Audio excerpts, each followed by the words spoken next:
Good day and welcome to Donmar TV News Channel, mga nagbabagang balita sa buwan ng Hulyo. Sari-sari ang mga reaksyon sa iba't ibang grupo kaugnay sa desisyon ng komite ng Kongreso na hindi binigyan ng panibagong franchise ang ABS-CBN.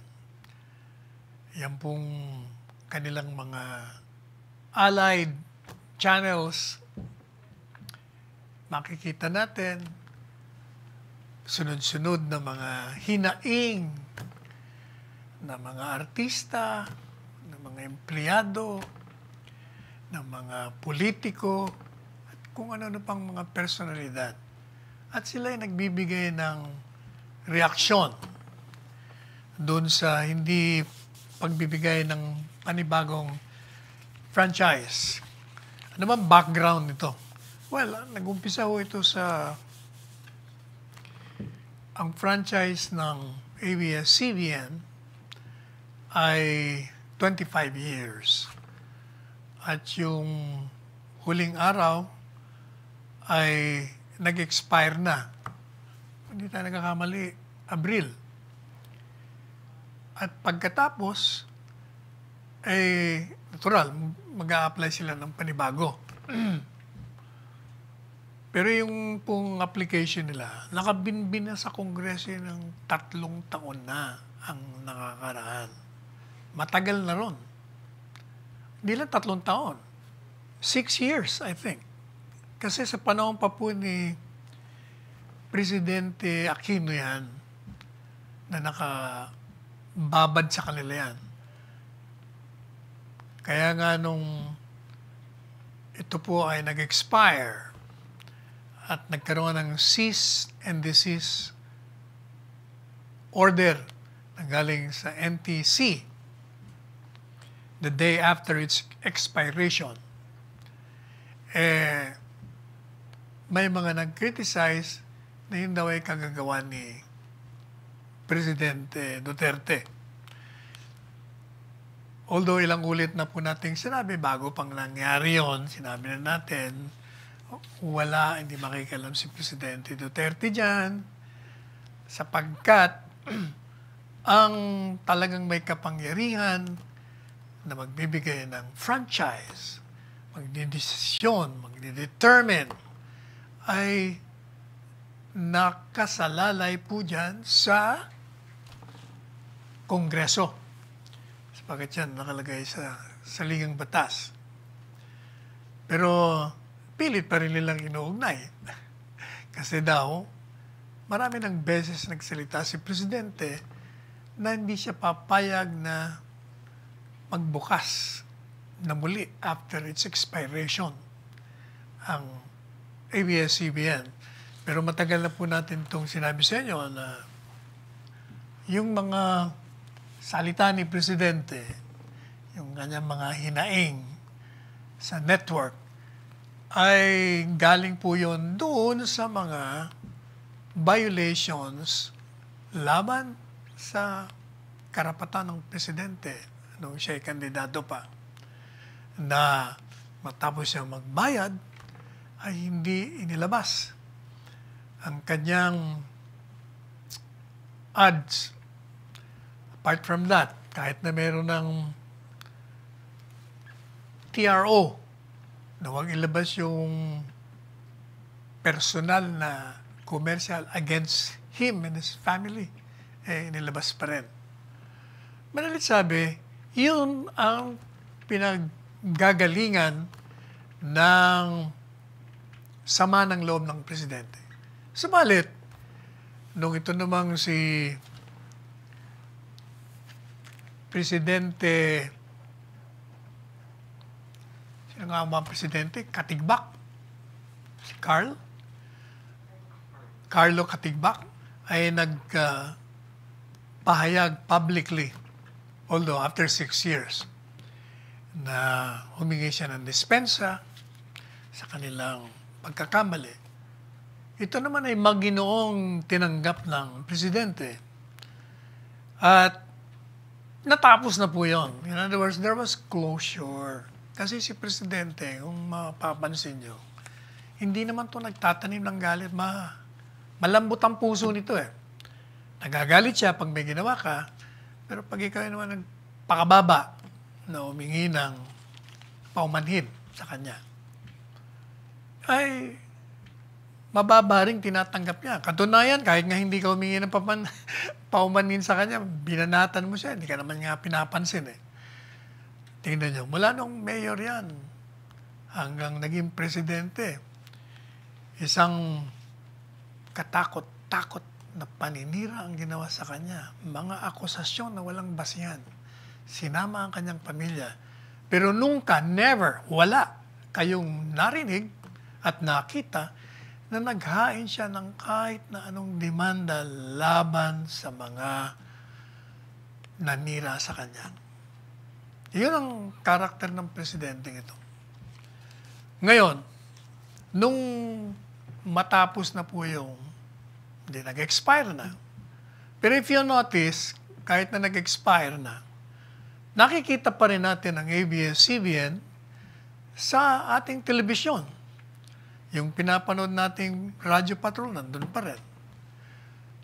Tapos nakikita ko rin yung mga entertainment shows. So, madalit sabi, marami palang platforms ang ABS-CBN kung saan yung mga dating programa nila na nandun sa channel na sinarado ay naililipat nila sa ibang plataforma. Yan ang katotohanan dyan. Kasi nakikita natin eh. Minsan nga, kinunan ko ng mga picture yung iba-ibang mga channel. Eh. Madami pala. Parang walang nabago.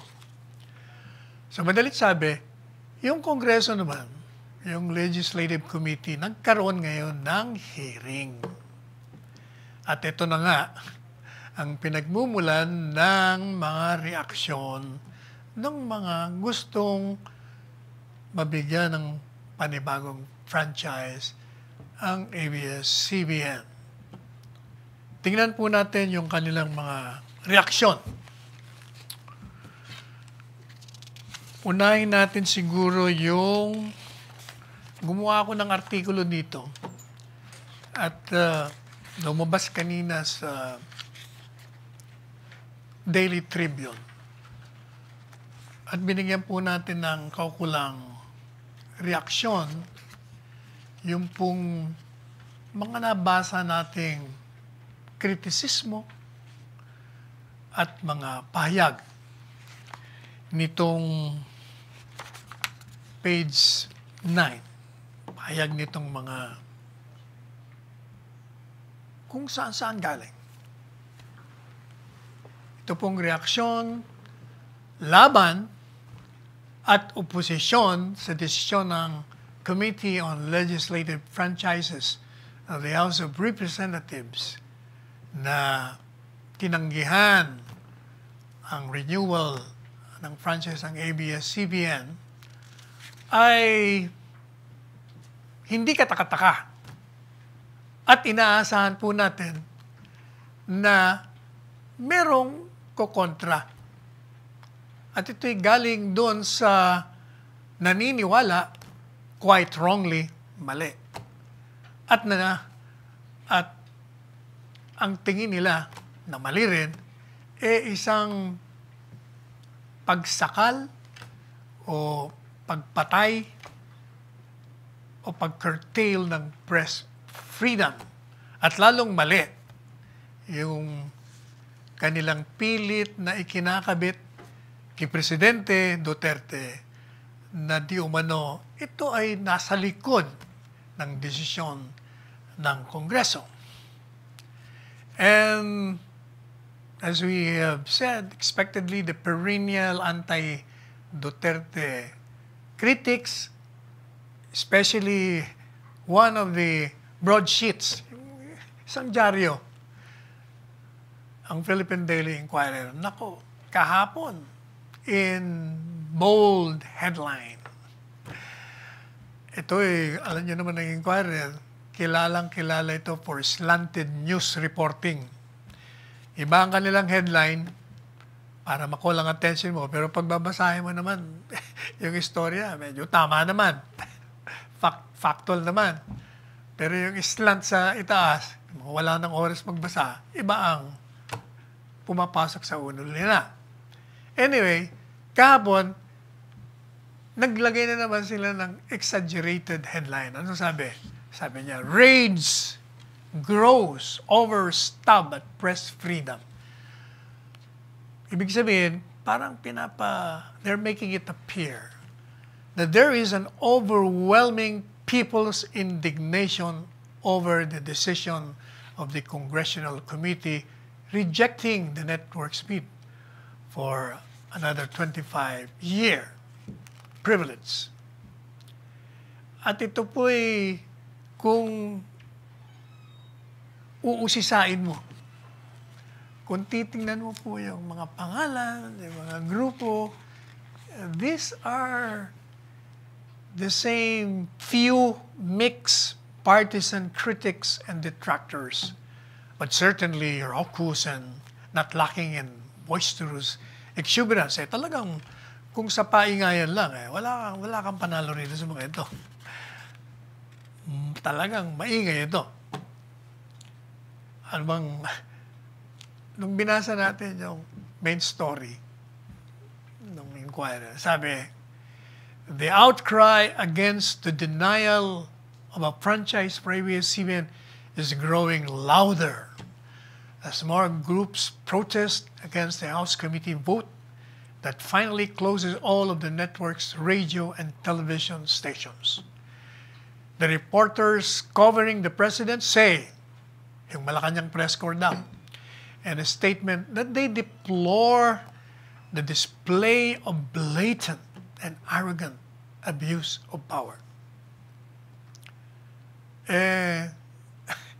Alam po ninyo, itong mga naririnig nating kritisismo at mga reaksyon, ito'y galing, kung hindi galing sa kaliwa, o yung mga supporters ng kaliwa, o galing naman sa oposisyon, o yung mga yellow oposisyon, gaya ng Partido Liberal.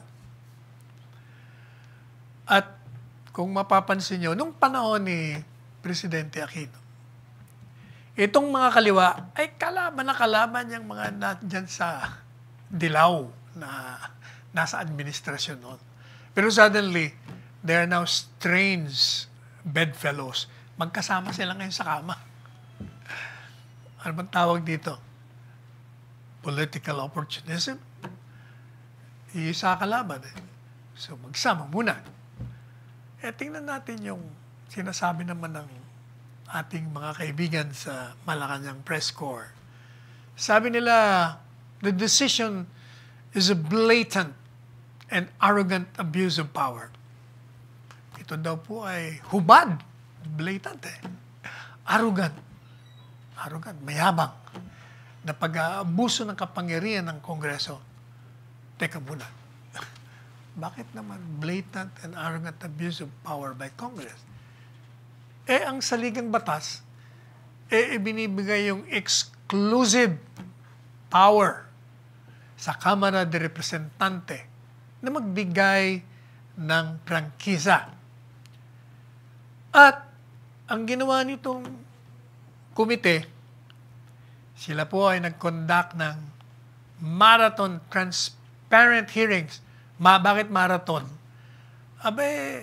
Kung hindi tayo nagkakamali, 12 hearings yata. Yung pang 13 sa mission. Ang ibinigay, doon po sa mga pabor at kontra sa pagbibigay ng franchise. Madalit sabi, both pros and cons presented their adversarial positions. At yung publiko ay pinaalam sapagkat napapanood sa telebisyon at merong nagko-cover na sinasaysay sa radyo. So ang tanong ko ngayon, nasaan yung unang-una abuse? Kung yung ginawa ng komite ay sang-ayon sa idinidikta ng saligang batas. Yun ay kapangyarihan nila na magbigay ng kanilang desisyon kaugnay dyan po sa prangkisa ng lahat ng aplikante. Gaya ng tanong natin kanina, kung yung komite ng Kongreso has strictly followed the rules of the House, sinunod po nila yung alituntunin ng Kamara de Representante kaugnay sa pag-hear o pagtalakay ng isang paksain kung saan binigyan mo ng pagkakataon ang dalawang panig na magtagisan sila ron ng talino at ebidensya, eh paano sasabihin ng Malacanang Press Corps na nagkaroon ng hubad na pag-aabuso ng kanyang kapangyarihan? Eh kung yung komite hindi majority's collective wisdom, nagdesisyon laban sa renewal, batay dun sa ebidensyang piniresinta sa kanila, at ang boto ay 70 over 11, dalawa nag-abstain o isa nag-abstain. Isa nag-abstain at dalawa ang hindi bumoto. 70 is against 11. So overwhelming. So how can we even honestly accuse the committee of being arrogant and abrasive or abusive? Parang wala yata wala sa framework. Hindi natin makita yung pag-aabuso kasi kailangan, pag sinabi mong abuso 1, titingnan mo muna kung yung kanyang kapangyarihan, meron ba siyang kapangyarihan? Sabi ng konstitusyon, meron. And then, susunod, titingnan mo ngayon yung mga alituntunin o mga rules na dapat mong obserbahan. Kasi pag hindi mo inobserbahan yun, lalabagin mo at magkakaroon, yun ang tinatawag na abuso. Inabuso mo ang iyong kapangyarihan. Tayo po, we will not dwell into the correctness of the committee's decision. Hindi natin pakikalaman ang desisyon ng komite. But in one program, siguro, ang gagawin natin, humingi tayo ng kopya. Ilalatag natin, ilalahad natin sa publiko kung ano naging batayan ng desisyon nila. But not now, hindi ngayon. Tayo, ang gagawin natin ay we will just focus on the issue of whether or not due process has been observed and the rule of law has been followed. Whether or not what the Constitution says has been observed and what the rules of the House have been complied with. Yun ang ating titingnan. Hindi na natin ipagtatanggol o babanatan ang desisyon ng komite. Hindi natin trabaho yon.